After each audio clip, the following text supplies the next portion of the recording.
Welcome to the Past Present Feature Podcast. This podcast is brought to you by Valerian Projectors, featuring the Valerian Vision Master Pro 2, a filmmaker and film lover's dream. This outstanding 4K HDR tri-laser projector boasts 3000 ISO lumens, Rec 2020 color, and an impressive 15,000 to 1 contrast ratio. That gives you those deep, rich blacks in every frame. That's what I as a filmmaker care about the most. With IMAX and Dolby Vision compatibility, Google OS, Active 3D, Filmmaker mode, the list of impressive specs is endless. It delivers an exceptional cinematic experience when viewing the films of our podcast guests. Head over to Valerian.com to get yours today. That's VALERION.com. Julia Max, director of The Surrender, which premiered at South by Southwest and is now streaming on AMC+, discusses her journey as a filmmaker, with past inspiration coming from Stanley Kubrick's The Shining. Julia shares insights into the horror genre, the importance of character development, and the challenges of navigating the filmmaking process. She emphasizes the significance of a supportive team, the role of women in film, and the impact of audience reception on future projects. Julia touches on her editing and casting process and the importance of rehearsals, providing many valuable lessons for aspiring filmmakers. My boy Luke is behind me and watching me record this. Say hey, Luke. Hi. Hi, I am Luke. Yeah. I'm Mr. Bubba. Okay. And we're real excited because we're about to film his, we're going to film his 6th birthday movie soon. Every year for his birthday, we make a movie and premiere it to all his people, all his friends on at his birthday party. Hey, Luke, tell him what we're going to do this year. We're going to make What Happened to Bubba. And what kind of movie is it? Tell him. It's a detective movie with what happened to Bubba. Nice. Dun, dun, dun. Dun, dun, dun. What's going on? How was your day? Oh, it's going pretty good so far. Can't complain. How about you? Pretty good, you know. And when I say pretty good, it's really not that good. It's been pretty annoying. Oh, no. I mean, but you know. What's going on? Oh, it's just boo-hoo, wah-wah. Just driving across LA through traffic to get my kid to school and back. And I've been a little grumpy today, but, you know, that's okay. So thank you for doing this. Shudder, South by, your trailer just messed me up a little bit for The Surrender, directed by Julia Max. Oh, well, let me just read the synopsis really quick. Just I don't want to forget that either. When the family patriarch dies, a grieving mother and daughter risk their lives to perform a brutal resurrection ritual and bring him back from the dead. And this trailer, the trailer is really nice. I think it's really nice and tight. Thank you. Spent a lot of time on that. Yeah, did you edit that? No. I mean, we had an editor who was wonderful and everything, but you know, and Shudder got involved and it was big, lots of input. Got you. No, it just seemed very nice and clean and tight and just like, you know, I don't know, just good. And your actress, don't tell me her name. Colby Minifie. How do you say her name? Minifie. Colby Minifie. Oh, she's fantastic. Yeah. Where have I seen her? Where has she been? The Boys is like the big thing that people know. Oh, yeah, yep. That's it. Yep, that's what it is. Yeah. But she's been on loads of shows. Oh, she's so wonderful. Love her. Nice. So, and the trailer, it was just such a what's the word? Kind of like it just tightened and tightened. Like you could tell it was just like the screw was tightening as it went. And that last two or three shots, I'm like, what in the hell was that? What was that? I think that's always one of the tricky things about creating the trailer is figuring out that balance of like how much to give audiences to entice them to come see without giving everything away. Yeah, totally. It's such a tricky one. And then so frequently you see these films where it's like the trailer is advertising one movie and you're like, oh my God, I'm so on board to see this. And then you see the movie and you're like, well, this had nothing to do with the trailer. Oh, wow. Oh, yeah. The sales team was just like, we don't care. It's fine. We're just going to sell it. That's funny. And I have a little tiny little bio that I found on the South by Southwest website about you. That's all I could find. Julia Max is an LA native who grew up on film sets and graduated from USC. And then her most recent short film, Pieces of Me, which is, this sounds like an older bio, or... It's accurate. It's accurate. Okay. Her most, let me go back then. Her most recent short film, Pieces of Me, premiered at the, how do you say that? Bucheon? Bucheon, I believe. Bucheon. I don't know. I'm sure someone's out there going, that's not how you say it. So this is, yeah, that's not correct. Bucheon. Fantastic film festival. It screened at 15 festivals before landing on Alter's streaming platform, where it's received over 1 million views. You're rep by Entertainment 360. So, okay. Fantastic festival. You're a horror filmmaker, huh? Oh, I sure am. Nice. Let's talk about that. Let's start right there then. Where does your love for horror films come from? That's a good question. Kind of a weird question, actually. Where does it come from? You probably watch horror movies and you like horror movies, I would assume. But that's true. But, to be honest, to be completely honest, for many years, I was absolutely one of those people that's like, oh, no, I don't like horror films. Because I think that there's a misconception that a lot of people have about horror. They think, oh, that's like either slashers or it's like, the Saw series and it's just super bloody and like, oh, I'm not into that. But then all of the horror films that they do like are psychological thrillers. And I have to admit, I was totally one of those people that I was like, oh, I'm not into horror. And it wasn't until I started dating my partner, Ian McDonald, who's also a writer and director. And we got into a very big debate. It was like one of our first fights, and it was great. Nice. And it was all about the horror genre. And he won, I have to say, he won big time. And I realized, oh man, so many of my favorite movies that I hadn't mentally labeled as horror actually are, like one of the most obvious being The Shining, which I watch like every year. It's fantastic. It's so good. It's so brilliant, but it's such beautiful stylistic filmmaking that it just hadn't fully registered as like the misconceptions I had about horror. And same with like Seven or Silence of the Lambs. I mean, you literally have someone wearing another person's skin. And still we're like, oh, that's not horror though. And these genre mashups too, right? As far as Silence of the Lambs and Fincher stuff, where it's like a, thriller, crime, horror. Totally horror. Absolutely. Horror. And then you've got like horror comedies like Death Becomes Her, which I absolutely love and adore. But once you kind of start looking at horror with a bigger lens and a bigger scope, you realize, oh shit, I love horror. This is the best genre ever because it encapsulates all the other genres. Oh my God. So I had my horror moment where I love all genres. I love all movies. I love some more than others, I think. But do I? I don't know. But I had my moment ages 9 through 11, I think, where I just wiped out every single option at the video store. All the campy stuff, everything. Yeah. I couldn't get enough. I love those. And it's like, I guess it was just about like, what is it about? Why did I like it? I mean, I wasn't into like people dying, but I was into like the suspenseful nature of it, the act of it. I don't know. Like horror is about the likelihood of death, right? The likelihood of getting murdered. Why do we love it so much? Are we fucked up? I don't understand. I mean, probably a little bit, but I also think that the genre lends itself to some really interesting visual styles that like you just can't get in certain other genres. Like if you look at De Palma's films and stuff, it's just like they're so visually just like, whoa, those images last with you for years, long after the movie ends. And Brian I De Palma. think that's amazing. Yeah.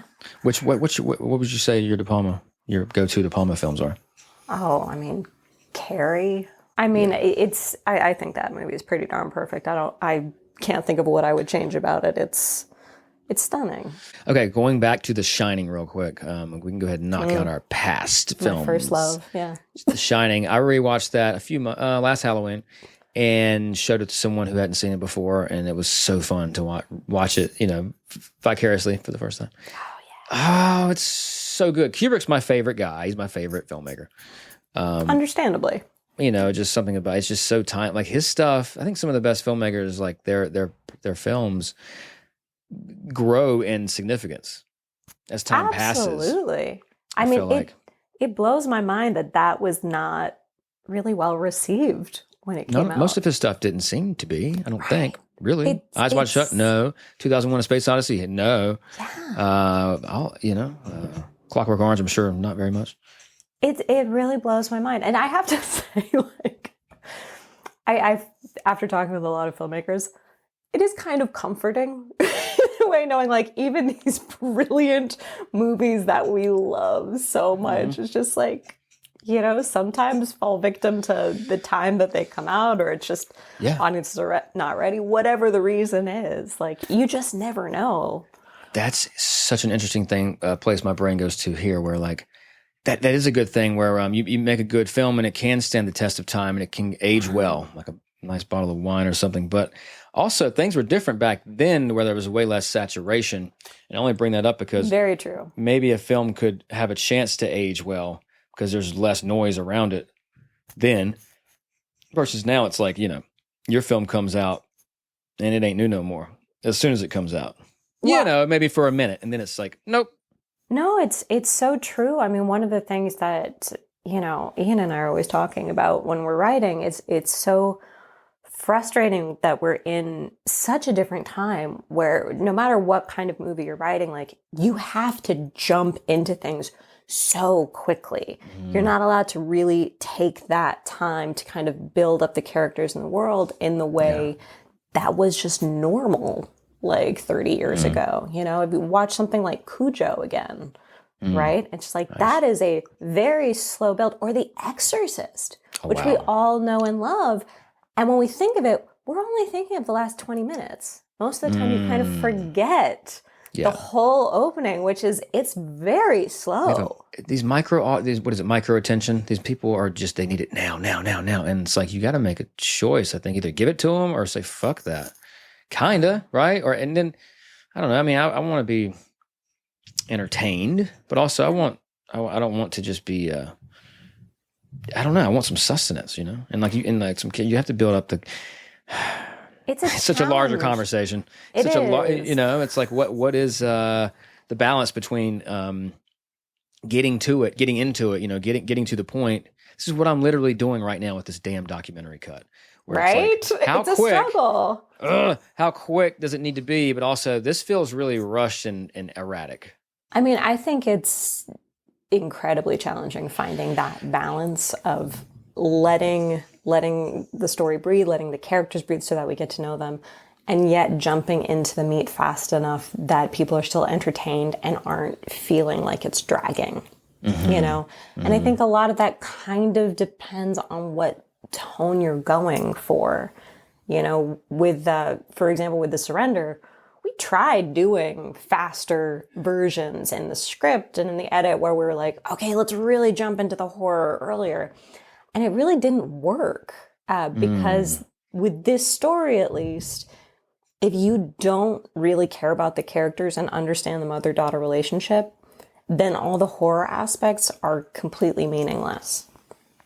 And personally, I think there is a lot to be said about the those kind of stressful mother-daughter situations where it's like you're not seeing any monsters, but it's still kind of horrifying and anxiety-inducing. That was in the trailer. I was trying to kind of articulate that when I was talking to you, but that was definitely the more compelling, interesting part of the trailer for me, where it's like these quick moments of this awkwardness, this tension between mother and daughter, and I'm like, what is going on with that mom? What is going on? I know she's up to something. I already know it. You can see She's a fun character. But so I think it is all about finding that balance. But similarly, if you're going to see a slasher movie, you don't want this very long, slow build before you jump into it, because that's not what you're going to see. That's not what you want to see. So I think it very much depends on the movie and how that and what you're trying to sell, essentially. Yeah, if you're labeling it as an observational documentary, then you can keep that camera kind of rolling and not cut. But if you're giving them a fast-paced thing, you better give them fast-paced. You know. Absolutely. So when did you make your first film? Even if it was a short film, even if it was borrowing your camera's your parents' camcorder or whatever. Like, when was the first moment you kind of either realized you were a filmmaker or wanted to be one? Like, where's that beginning point?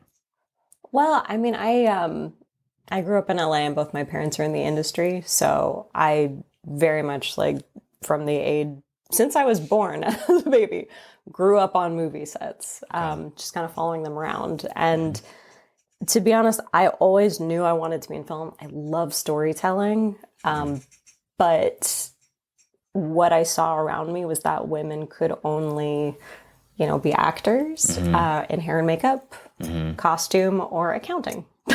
Those were the only places I ever saw women. So it didn't even occur to me that I would be allowed to write or direct, even though no one explicitly told me that.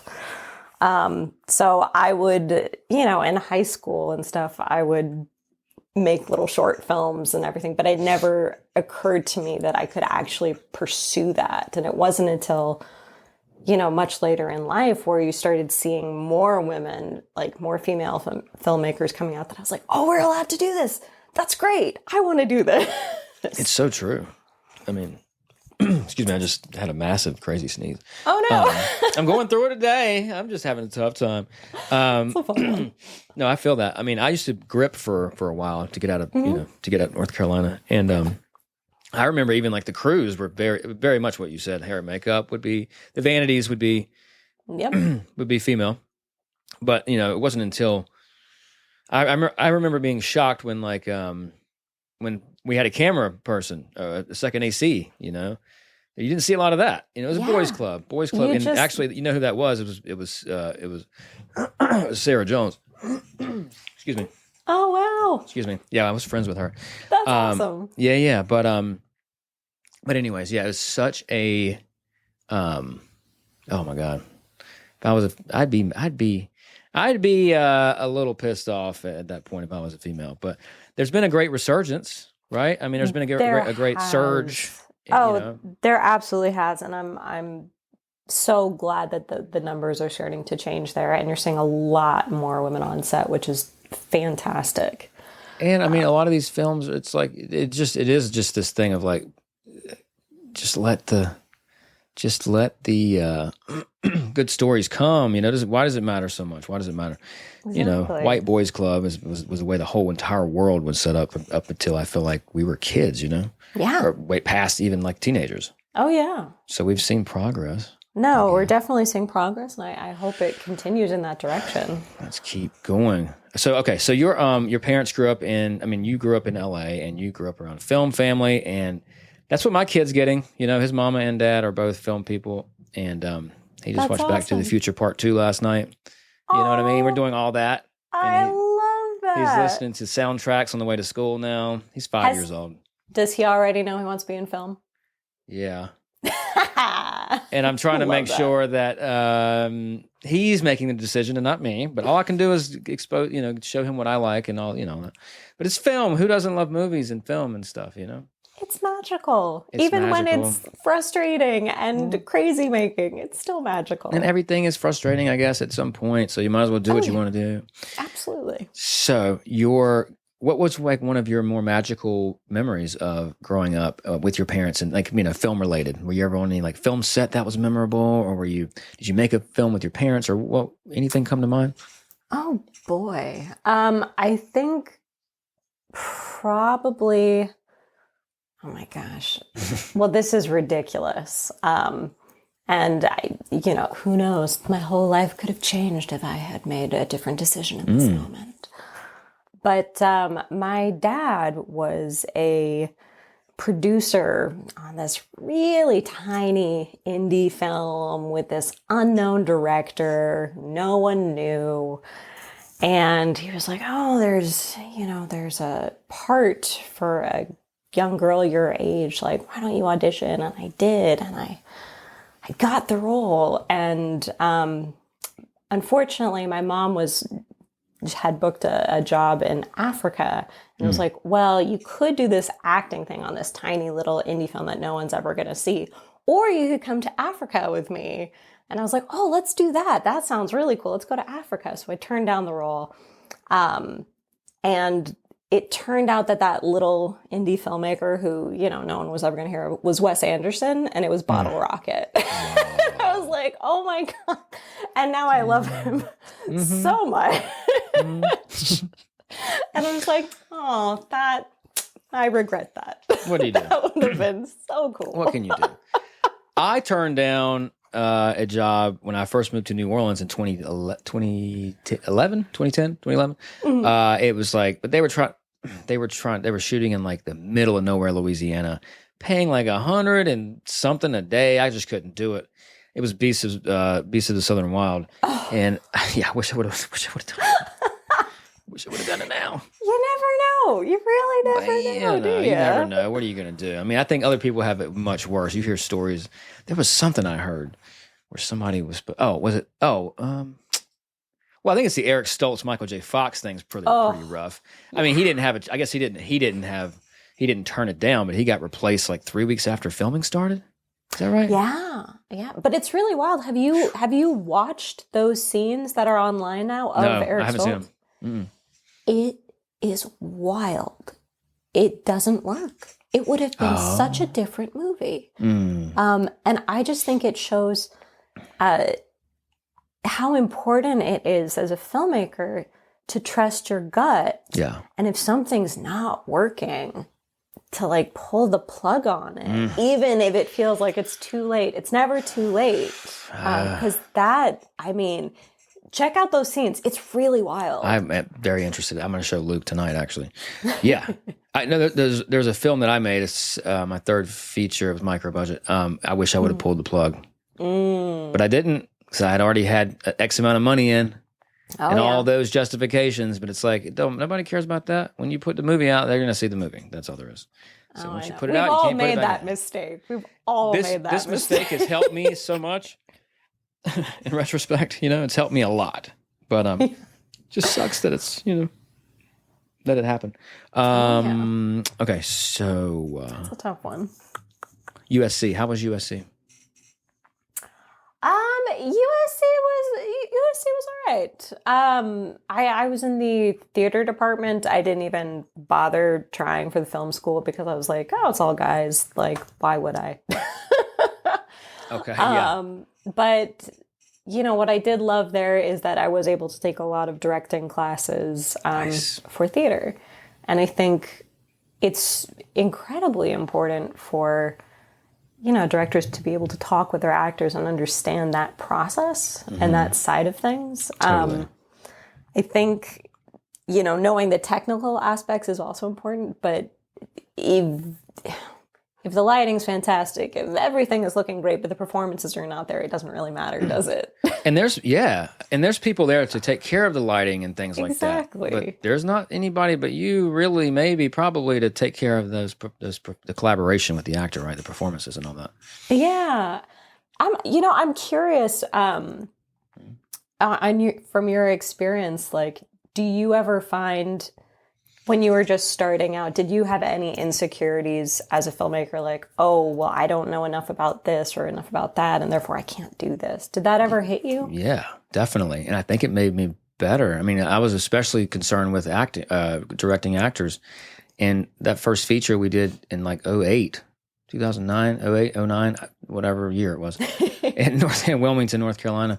I co-directed it and co-wrote it based on a short film that I wrote in community college back years before that. It was my first feature and like really my second thing ever. And maybe something like that. Third, besides shorts with friends. And anyways, I remember being very concerned with being found out that I didn't know what the fuck I was doing, that even though everybody already knew that I knew what I was doing. And then, but so co-directing it, my co-director, day two, I kind of made the decision, or made the offer, and the decision was made for him to worry about the kind of technical camera stuff with the DP, because the DP was getting on my nerves anyways. I don't want to do that. And then, but I really wanted to just take the material that we wrote and just get it through the actors. Like nothing was more exciting or fulfilling than like, you know, having it come to life and then getting greedy with it. Like, oh my God, we got what we need that last take, but now we can like actually add on to this. Oh my God, this is going to be great. Oh, and then you the magic of being able to do that. And like, you feel like you just got away with the biggest heist ever. You know, I don't know. That's how I looked at it. It's like, oh my God, this scene's going to work. Okay, I think we're good. You know? It's the best feeling in the world. Yeah. Like, it's we like, pulled it off. It's amazing. So I remember getting a compliment from several people, like about a week and a half to 2 weeks in, and they were all like, you're really good at directing actors. And I was just so proud to get that feedback, because that's the only thing I cared about at the time. And I feel like that's probably the best performances I've gotten since. Because maybe I was really a hawk, you know, because I felt like I was surviving. Maybe that's also a what's the word?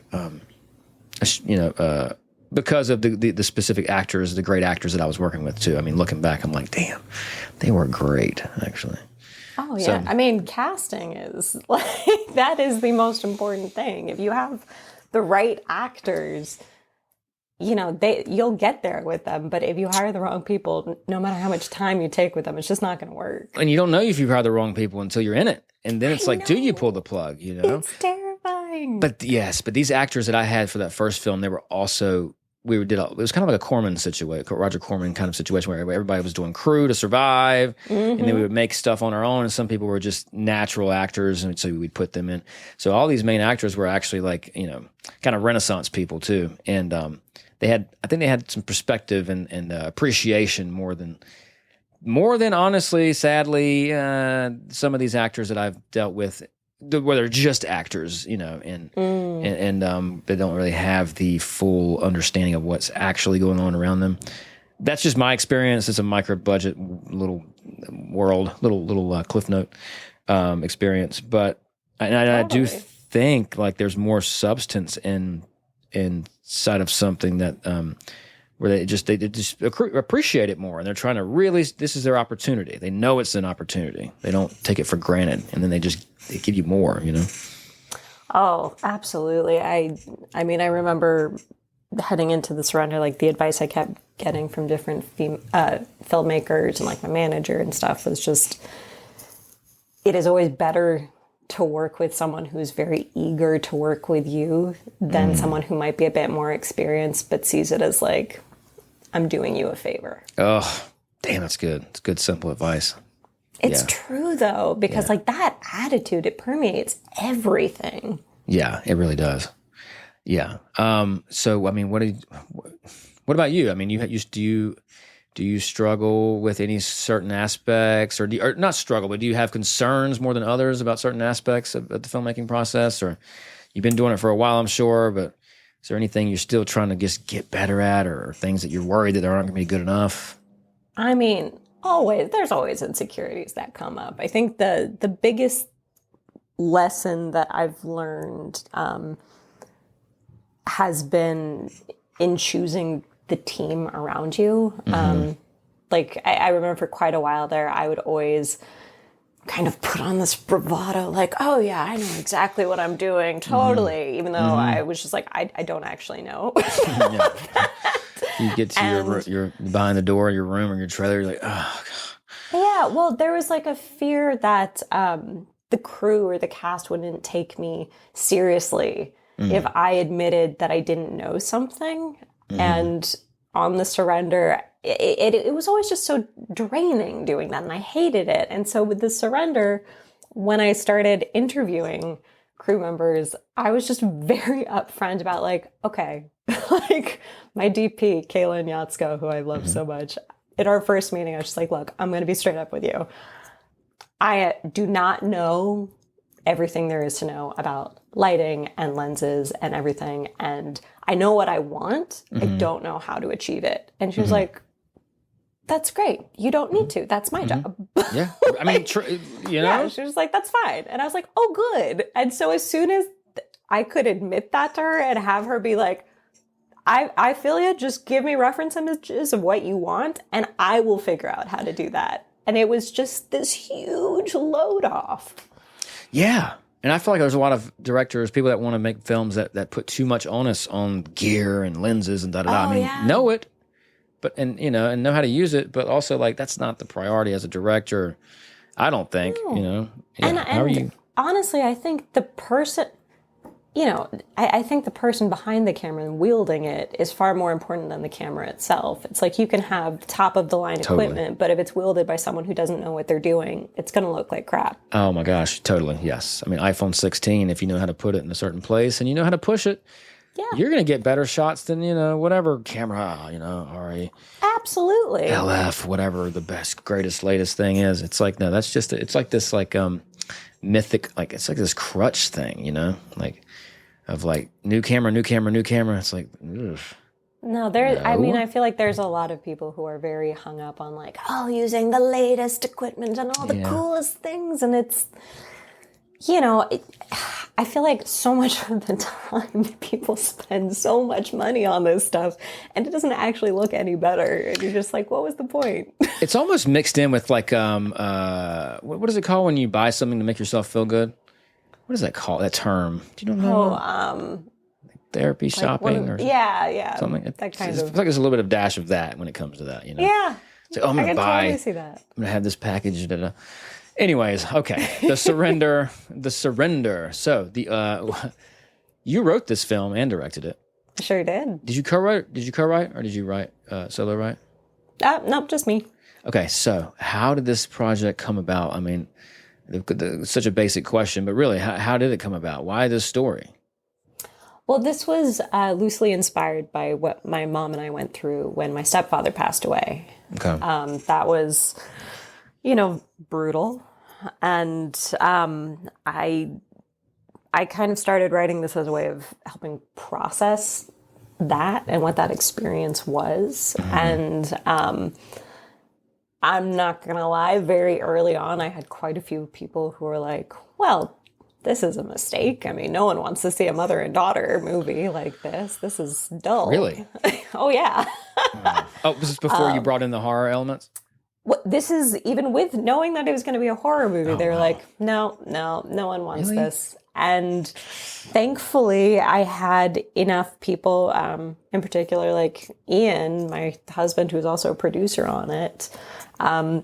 He pushed very hard and was like, I think this is really great and it's special and you should embrace the mother-daughter element and not try to force it into something else and just have that be a secondary thing. And amazing. I'm so glad I took his advice. And after that, we found, the right team that got on board and behind that idea. That's the kind of support we all need right there. Hell yeah. That's great. That's great. Amazing. Because sometimes you're so in it and you're trying to just like, what is it? I mean, you're really trying to see if other people like it. And if you get an idea that people don't, then it does discourage you really badly. It does. But this is exactly why you need, your team. Like those people that you trust, whose opinions you trust. Yeah. So you can go to them and be like, is this a good idea or is this a bad idea? Because you can waste months, if not years on something only to realize, oh crap, this doesn't work. It's even more tricky when you have good friends who have terrible opinions.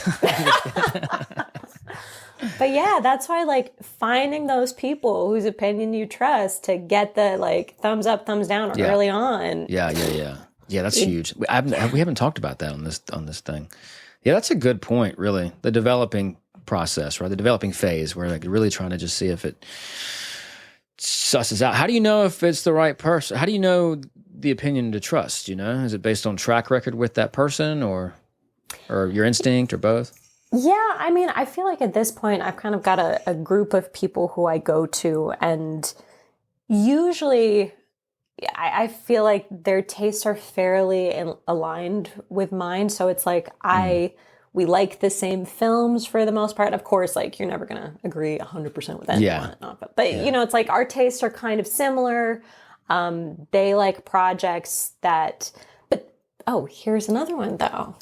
You know, you also need to have subgroups within your trusted group that appreciate slightly different genre aspects. Like my friends who like the slasher films and stuff, I'm not going to necessarily get their opinions on a slow burn horror movie because it's just not their cup of tea. You know what you're going to get. Yeah. Yeah, exactly. If you're like trying to figure out what documentary you work on, you're not going to go to someone who doesn't like documentaries though. Like, what are they going to know? Right. Yeah, exactly. Yeah. Really. Yeah. So yeah, I think having a good group of people that you trust is so key. Yeah. No, it's so true. Yeah. How do you pick your projects? It's either one of two things. It seems like it's either like this thing that drops in my lap, like and that I didn't notice, because a lot of times, at all times, things are falling into your lap. But the question is, are you noticing it? So like the last one, Bellevue, you know, it was just like my favorite restaurant going through the pandemic. So I'm picking up food, and I'm like, "Are you going to survive?" And then, "Can I film you? Because I have nothing else to do." And then, you know, it was just an organic thing. And then the one that I've been doing the past 3.5 years is about this private investigator in Los Angeles, and the way just following him and his protege around. And but it's a comedy too. They're funny. I love that. But how that came about was it was the opposite, where like I created the opportunity in a way where I asked myself, if I could do a documentary on anything, what would it be? And I'm like, how cool would it be to do a documentary about a real life private investigator? Like it's actually like a detective movie, but it's a documentary, you know? Is that possible? And so I emailed 130 PIs in LA County. Every single PI in LA has heard from me. Oh, wow. And then I'd say half kind of got back to me, and then I'd say a third of them were like interested. And then that came down to like filming 6 of them. I'm a maniac, and I'm like, what? And then those 6, I shot just one day each, just like asked them 10 questions, and then cut dailies down, cut selects from that footage, and then I realized soon after, I'm like, the first guy was my guy, and then we just went with him, and then we got into his story, and then of course you find out all this other good stuff. So, anyways, it's been great. Wow. The thing about I thought the casting process was tough. That sounds far worse. It's all so it's so inverted and like you know, you get the immediate payoff of being able to begin the project immediately, like beyond just writing, you're actually filming immediately, which is wonderful, and like, oh my God, it's so great. And I love to shoot my own stuff. It's just me. I just love it. But the problem is that the payoff is you have to write it in the edit, you know, in a way. A lot of times. I mean, you're writing it throughout, but you're kind of just operating off instinct. And then the edit, you're like, you got to pay the price. And the edit is a freaking nightmare. Unless it's like a clear, obvious, you know, simple hero's journey or some sort of thing. Yeah. But with this project, it's been literally just like trying every single scene order possible, you know. Oh, that's interesting. It's brutal. Did you ever watch the 7-Up series? No. Oh shit! It's so good. 7-Up. Okay. Yeah, it's this British documentary where they like found like 7 a group of 7-year-olds, and then they like film them once every like 7 years to kind of, and you see these people grow up. It's wild. Oh, wow. It's just like Boyhood, but like a documentary, like real life. Yes, it is incredible. But it's really interesting because you're watching them grow up, but you're also watching the filmmaker grow. And so it's like, it's very clear in the first, like in the very first episode, when all the kids are 7, it's very obvious that there's like kind of hidden agendas going on, and that the filmmaker is like making assumptions about like where these kids are going to go in their lives based on like, you know, their different backgrounds and stuff. Yeah. And then as it progresses and the years go by, like the filmmaker kind of realizes like, oh crap, I got it totally wrong, and I can't, you know, I can't force this. I've just got to like document as is. Do you ever find that to be the case? Yeah. Where you want it to go one way and then you're like, oh crap, that's not where this is actually going. What it's actually about. But it's just like any good character arc almost, right? It's like just being a human being. It's like you don't get what you wanted, you get what you needed. Or you get what or maybe you do get what you thought you wanted, but by the time you get it, it's like, that was just the other thing that was distracting me from what it is that I need or want. I mean, that's like what, step 6 in a hero's journey, essentially. It's like you get I think it's 6. They get, you get what you thought you wanted, but you pay the price for it, type thing. But it sounds like this Up series, which I'm just looking at it now. Thank you for bringing this up. Oh, it's wonderful. I mean, like, I binge watched that in a week. It was fascinating. So fascinating. I've had kind of general ideas of like, what could I do to like document a little pieces now and then a little bit later as I get older. I don't know. I couldn't figure out what the world was in that, but I didn't know this existed either. So nothing is original. I know. There's no such thing. It's all been done. I'm just kidding.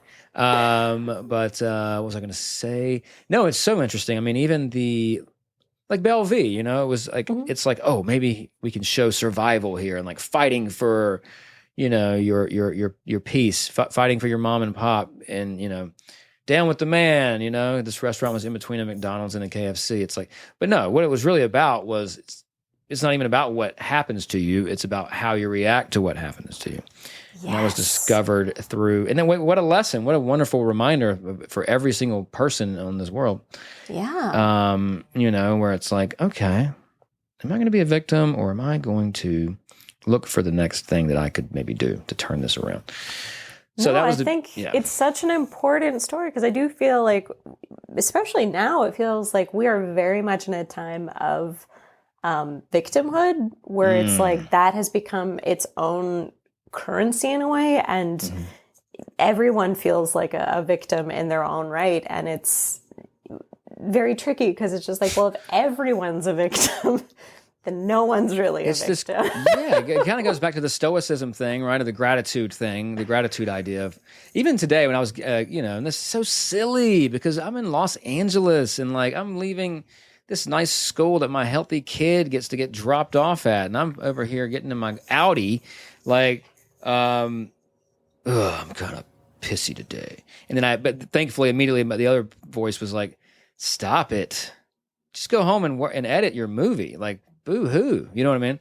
Where I was just trying to stop, like, because you can lead down in this, like, victim path of, like, wham, so easy and it's like, you have to resist that because it doesn't do you any good.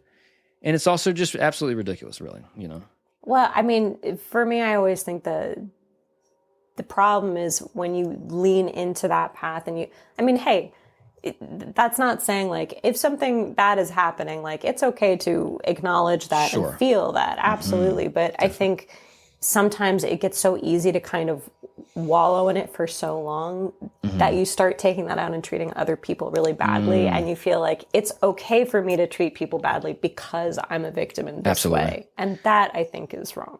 I agree. And it comes out. You get shorter with people or whatever. Yeah. It does. It's really hard not to do that when you're in that mentality. It's almost like stopping. I love this conversation right here. And I love this podcast is fun because we talk about the movies, but also it's like, let's talk about the stuff in between or whatever. Hold on. Let me think about it. I lost it. Just not letting something get down too far down the road before you just like kind of just address it, with where as opposed before it turns into something else. And then you don't even know why it's happening. You need a therapist at that point. Like, yeah. Well, I mean, to be honest, I feel like this very much relates to the process of filmmaking itself, just because, things go wrong at every step of the way. But if you get too focused on the things that are going wrong and you let each one kind of suck your energy and just bring you down, you can't move forward and the whole thing falls apart. And so it's so important to keep that positive attitude and keep going. Like, there's always a way to move forward. There's always a way to figure it out, Totally. It's like the fork in the road, the tipping point moment. That's really what it comes down to in my mind, where it's like, you're going to go left or right. You're going to go victim, or you're going to go, I don't know, what's the alternative? Like try to be positive, really. Yeah. Try to be positive. Just go. And then all of a sudden everything leans in that direction, whatever, decision you make. No, it's true. I mean, I think it is that whole like fake it till you make it thing. I think that works on pretty much every level when it comes to that. Like, even if you're not feeling great, if you smile for like 10 seconds, it's amazing how much that just changes your mentality. And you're like, okay, we can do this. I got this. We're on it. Manifestation, I guess you could call it in a way. I guess, it'd be a version of it. It'd be like, you're just saying, you're choosing like this mindset. And all it takes is a little bit of initial like effort, I feel like, and then all of a sudden it's like, you're not a victim. You're not as annoyed or as annoying. Okay. So back to the surrender. So the writing process. How did you know when you were kind of rounding the corner on being done with the script itself? Like, how did that look? I mean, I don't think any script is ever done until the movie is completed. There we go. That is true. I got it as far as I could, and then I was very lucky that both Kate Burton and Colby Minifie, who are just so wonderful, just a dream team right there. They both come from theater, and so they were both totally on board to come out to LA a week early so we could rehearse and really have them get to know each other a bit more. So that was phenomenal. And in that week, we got to just do scene studies and break down the scenes, break down their characters, see what was resonating for them, what wasn't, and kind of adjust the script accordingly. Nice. And I'm so glad we got that, because frequently you don't get that rehearsal time and you're trying to figure that out on set. And trying to scramble and rewrite when you've got the whole crew standing around and you're just wasting everyone's time. Like, it's got to take years off, at least 1 year off your life, I would think. Oh, yeah. I mean, are you kidding? I lost like 5 pounds making this movie. It was great. Oh, there you go. The filmmaker diet. It is the filmmaker diet. Good Lord. Oof, but, wow. it is so funny that doing that kind of prep, which so many studios and people are like, oh, it's a waste of time and money. And it's like, it actually saves so much time and money. Because they're just robots. Why would you say that? Because it doesn't look good on paper? You know what I mean? Like, because it's nothing that's going to appear on screen, they say. But it's like, it is. This is absolutely going to translate to that. It's called respect the process, executive. Yeah. So I think that's very helpful, because they were able to then chime in, give their thoughts, and we could tailor the characters to them a bit more and make the characters, that's when the characters really got fleshed out and came into their own. Yeah. Yeah, for sure. How did you have them on board? How did that work out as far as the packaging and the financing and all this stuff? How did that play out? Well, we were incredibly lucky with this film because, as you know, so many films now are kind of, the financing is casting contingent, which is super fun.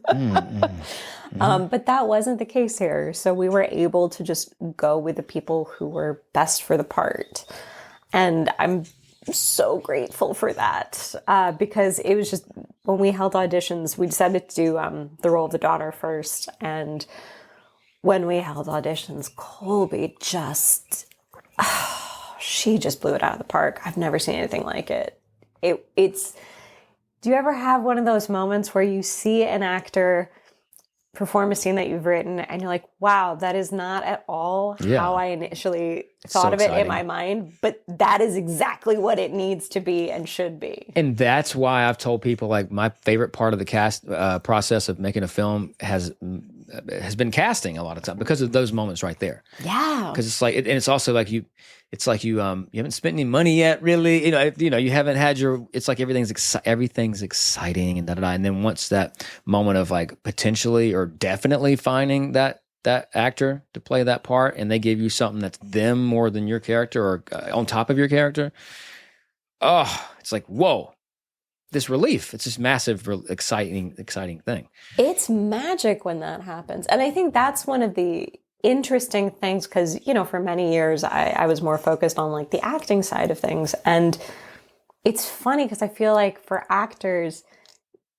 there's this tendency to want to like, oh, I just want to fit into what's on the page and make that work. And frequently that's not actually the most interesting performance. The most interesting performance are the people like who bring in something that's not on the page. Totally. Yeah. And it's surprising and new, and it brings this extra spark that's not there. Yeah. And even I guess the opposite of that, whenever they bring something that's not on the page, but it's not on the same page of the film, that can be awkward. That's reality though too sometimes, and sometimes that can happen after you've casted. Absolutely, and absolutely, that's okay. But you better have those conversations, which kind of goes back to what we were talking about with, But you got to trust in your actors, I guess. But you got to also. Here's a question: how do you know when you've casted the right actor? And like maybe, of course, sometimes you definitely know with moments like those where like, oh wow, they just did that. This is going to be great. But that's not always the case, right? How do you know? Do you ever know sometimes fully when you pull the trigger and say, let's give the part to that person? How do you know? I mean, I think you have gut reactions along the way, and I did for both Kate and Colby immediately. Well, actually, for all of the wonderful actors that we cast in this movie. I mean, good Lord, we have Neil Sandilands playing the man in this, and he is fantastic. I will say right now, in any other situation, if an indie filmmaker was like, oh, I have this little low budget film and I want to fly an actor out from Cape Town to be in it, I'd be like, you're nuts. That's a stupid thing to do. But when I saw his audition, I was just like, oh my God, you're the only one who can do this. Okay. Like, yeah. That's when you know. It was just like, it has to be you. No one else is going to come even close. And so in those moments, you're like, you trust your instincts on that. But, totally. But ultimately, until you get onto set and you actually see it, it's all a little bit of a gamble. And I don't have to worry about that with a documentary. Yeah. But I love actors. I'm not even an actor, but I used to watch Inside the Actor Studio religiously. Not even because I ever wanted to be an actor. But I was like, I just want, Shout out to that Tom Cruise episode. It's the best episode. With the documentary, like, do you ever, God, have you ever encountered that moment where you start going down this road with someone and you're like, they're great, they're interesting, and then all of a sudden something happens and you're like, oh, no. I have. Oh. Yep. We don't have time to get into it either. But yeah. And you're just like, oh. That's my favorite thing about this whole thing, fiction or nonfiction or whatever, creating art, making films, is like the not knowing part. It's great. I do love it the most. And it rewards more than takes away most of the time. So that is a positive, I think, direction I'll choose to go in there. I would imagine, though, it's more challenging with documentaries because you're not able to direct them in the same way that you can direct actors in a narrative project. I like that personally, just for me, because I like not having, because too much control can mess your movie up or mess anything up. Like I'm enjoying this, at least maybe it's a phase. Hopefully it's the rest of my life, but I'm enjoying this moment for me where I'm like much better than I used to be at allowing things to happen, as opposed to trying to control and steer and all this. And I still do that, but it's like more so the a more selective process, where like, there's still much manipulation and directing, at least how I've been doing it. I've even written scenes, hey, say this. That's, hybrid. That's not even full documentary, at least with this last one. But that's also another conversation where it's so interesting. Like, what is the line between, as soon as you push record and cut out 5 seconds between two shots, you're manipulating things. Yeah. What is real life, really?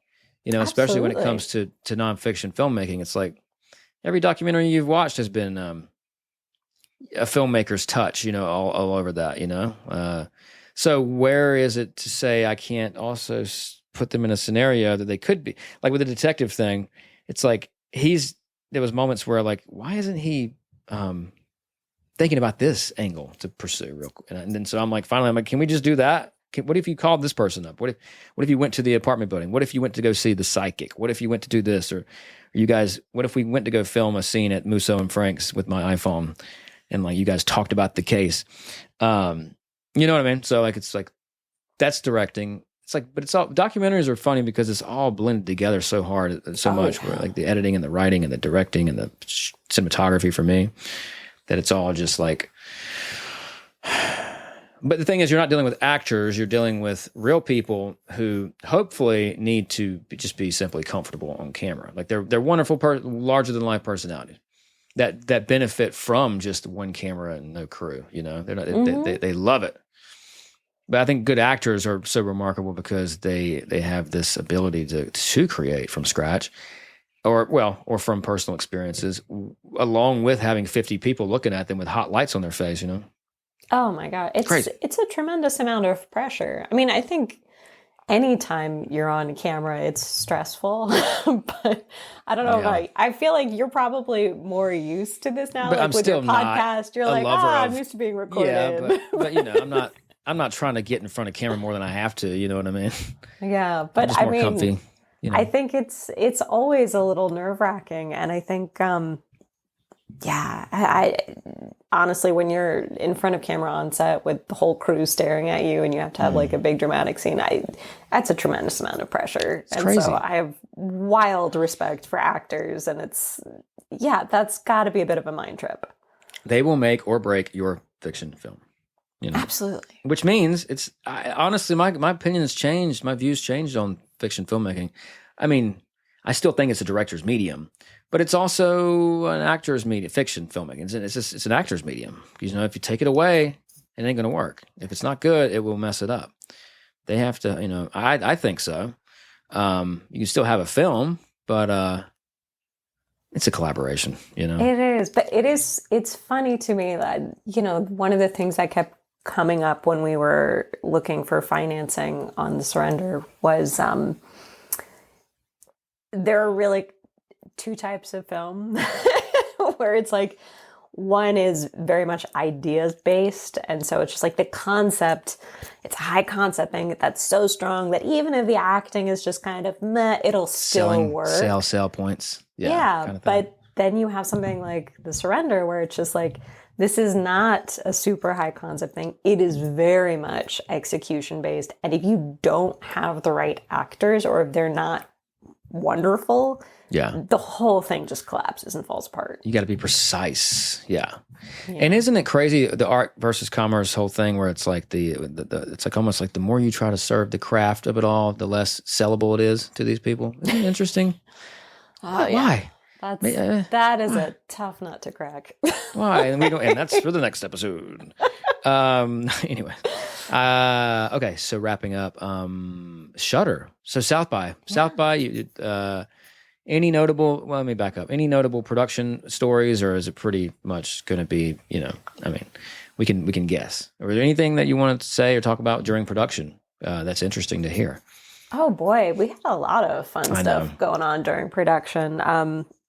Honestly, that was such a blast. That is the most fun I've ever had. I think probably the most dramatic moment during all of that was, you know, something that happened to one of our producers, Level Holder. Oh my God, poor guy. We'd been doing this scene where, you know, an appendage gets cut off, and it was like our last day filming, and he was like, I don't know if there's enough blood in that scene. I was like, no, we're using the right amount of blood because we want to have a build, you know, you don't want to get too bloody too fast. Yeah. And, you know, so we finished shooting the scene, and then we wrapped that location to Descanso Gardens, and as we were wrapping up, we were moving these really heavy like pavers that were, you know, several hundred pounds, and Lovell was helping some people move it. And when they dropped it down, it sliced his finger, and he nearly lost the tip of his finger. And we looked down, and he ever so calmly was just like, oh, we did use the right amount of blood. Yeah. Wow, that's the I was attitude. just like, oh my God, level. He was such a trooper. We got him straight to the emergency room. So not a victim. He didn't choose victimhood. He That's was good. not a victim. He was amazing. And we got him to, the hospital, and he was fine, and he has his finger. But he nearly lost a finger in that. And we were just Wow. like, that is dedication. That is a Whoa. dedicated producer. It's just like how quickly things can happen. Yeah, good for him. Good job. Oh, Whoa. he was amazing. Whew. So the editing, kind of like when the film is done, you got it all wrapped, and you got your editing, and you're putting it together, and you're trying to finalize it. Like, how did that process look? I mean, did you have a tough time? Was it a breeze? Well, somewhere in between. Oh, we had a whirlwind. I mean, we edited the whole film in like 5 weeks. It was nuts. And we finished. We didn't actually finish making the film completely until like a week before South by. So it was like a sprint. Dang. Yeah, from the time that pre-production started to us premiering at South by was under a year. It was like beautiful. Really fast. That's so wonderful. Oh, that's great. It was such a whirlwind. And then we got incredibly lucky with Shudder, and they're like, we want to release this right away. And we're like, even more of a whirlwind. Let's just keep it going. Good job. Oh, because usually this stuff takes so long and all this, and that's so cool to hear. Wait, so you had, when did you get into South by? What part of the process were you in? You were still editing, I guess, and you submitted a working cut, or what? How did it work? So we reached out to them, and we were just like, can we just have a tiny extension, and we'll send you the locked cut? And they were like, yeah, that's all right. So we sent them a version that had, no sound mix. It had temp score. It had like one VFX that we had managed to do real quick just to give them an idea, but no VFX. But thankfully, most of our effects are practical, so you could get a pretty good sense of what's You weren't going worried on. if it was going to work or not? Yeah. And so just based off of the lock cut, we got in, thankfully. And then we were like, okay, now we just got to sprint and actually get this done. That's where I'm at now. I need to send Tiff the same message. Hey, that cut I sent you, by the way, can you just give me another few weeks? Yeah. Also, you can do it. I believe in you. Yeah. Isn't it good to also just start to have the conversation going with the festival if you can get a direct line to them, right? I mean, just to be able to kind of get yourself on their radar, because they have so much coming at them at that time. They do. And I feel like that's always one of the challenging things, because with so many of these festivals, they're like, oh, well, if you don't get in, you can resubmit the next year. But that's usually they're going to doesn't remember you, and they're going work. to say, yeah. Exactly. And so it's always that tough debate where it's like, is this unfinished version in good enough shape that they'll be able to see where it's going? Or am I hurting myself, and should I just wait till it's finished and polished and wait a year? Yeah. So it's a toss up. Yeah, and this is a success story as far as the former for you, right? Yeah, we got very lucky there. But I feel like so much of that is because, we had, most of our effects were practical, which was really great. Because if it had all been VFX, I don't think that would have worked. And I'm just constantly updating the link that I send too, of course. Like, just update the link. Oh, hopefully they didn't watch it yet. Oh, yeah. But anyways, okay. So Shudder. Yeah. How did you just submit it to them, Cole? You had your management probably submitted it to them, right? And they watched we it. had our sales agents, Bluefinch. They slipped it to Shudder a little bit early, and Shudder was like, we want it. We've got a May 23rd slot. We think this will be great for it. And That was their response. Yeah, we're like, awesome. Let's do it. Amazing. So yeah, I feel incredibly lucky, because Shudder is absolutely the perfect platform for this. I think it would get lost in the shuffle if it were to drop on just a regular streaming service. For sure. But having a horror specific one with this is our target audience. It's just this perfect little shingle, right? Yeah, no, that's so good. And it makes you think, where are the other kind of shingle, I don't want to say shingle, but the other kind of genre specific platforms? You don't see a lot. Shudder's definitely nailed that hard. They're the horror platform, right? Yeah, it's surprising to me that we don't see more of that with other genres, because I feel like that would be helpful. Right? I mean, it just shows you the health of the horror genre, how healthy it is. Oh yeah, But I horror's wonder, always going. yeah. And also you can make them without any people, the people that love horror, a lot of people that love horror are they don't care about a famous person, right? Yes, it's it's not a celebrity great. medium almost, whereas opposed to comedies and other films.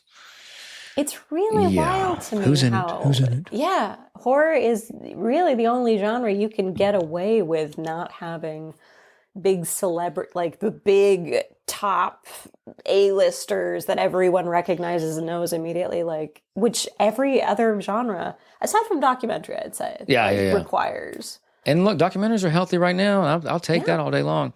But I guess the horror genre, the star of the show is the horror, right? Usually. I mean, it just is. Yeah. I guess. But I do think, I mean, in The Surrender, it's definitely Kate and Colby. Like, fair enough. Like, they are front and center all the way. I love it. Well, so any other plans for The Surrender? I mean, it's on Shudder, so you're just gonna did you reach home plate, or what else might you have? Is some international stuff going on, or? Yeah, we're doing our international sales now. We've got a lot of screenings around LA and New York this weekend, which is fun. Oh, where are you screening this weekend? We're at the Alamo Draft House and Look Cinemas. So okay. Yeah. So my previous podcast guest, Freddie McDonald, he did a film called So Torn, and he was at Alamo last weekend. Oh, that's awesome! How cool was that? And I love it. Alamo's so good. I love Alamo. Their food is fantastic. Yeah, I don't like how they wouldn't let me in last time I went, though. I was like 11 minutes late. The parking structure was terrible. How dare you? But anyway. That's really funny. Yeah, my life is so tough. Yeah, it's exciting, and we're hoping to still do some international festivals. I have to say, the one bummer with the Shudder thing is, like, we had gotten into some festivals that I was really excited to do, and then we're like, right, this is premiering before, so but you know what? I will take Shudder any day of the week. South by and Shudder combo, that's a beautiful combo. Congrats. It's beautiful. And the quickness, too, like you expediting it that way. Oh, my God, it's great. Yeah, it never happens. It's very rare. Take it when you can get it, I guess. Exactly. What do you have next? Has this process or this film helped at all as far as next projects? Do you think it will help? I'm sure it will help. What's going on? I certainly hope so, but to be completely honest, because I feel like we frequently hear these stories where it's like, oh, something premiered at Sundance or South by, and the next day, like, that director or writer was flooded with offers and all of their projects were greenlit. And like that, sure, it happens. It's very rare. It is not the norm. Isn't it? At the all. Truth? So, no, that didn't happen. Yeah. Well, we've but gotten maybe. Really positive response and feedback. And I have no doubt that, like, especially once it's released and more people see it, that this will help in many ways. But honestly, like, getting the response from viewers who have seen it and having people say, like, oh, this really resonated with me because I'm going through something similar or have recently gone through something, that has been the biggest high through this right now. And I think that's the important thing to keep in mind. And in the meantime, I'm still writing and working on a bunch of other projects, and we'll see what gets going next. But who knows? I love it. Unpredictable. It's just good to go on to the next, right? You're not doing it for the I guess commercials, whatever, success more so than just like making stuff that you care about. Exactly. I mean, that's, it's all about the process. If you don't enjoy the process and love that, then why are you doing it? Because it's pretty brutal. Yeah. Last question. Any last parting words of wisdom that you could give the audience or your younger filmmaking self? Ooh, probably, I'd say probably just trust your instincts and find that core team of people who get you and support you, and are honest enough to tell you when you're making something not great. Don't surround yourself with a bunch of yes men who are just like yes to everything. Find that group that you trust that will be honest with you. This podcast is brought to you by Valerian Projectors. Head over to Valerian.com to get yours today. That's VALERION.com. Please like and subscribe to this podcast and follow us on social media at Past Present Feature. And let us know in the comments section what movies you're watching. Thank you so much for listening to the Past Present Feature podcast, and we'll see you next time. Peace.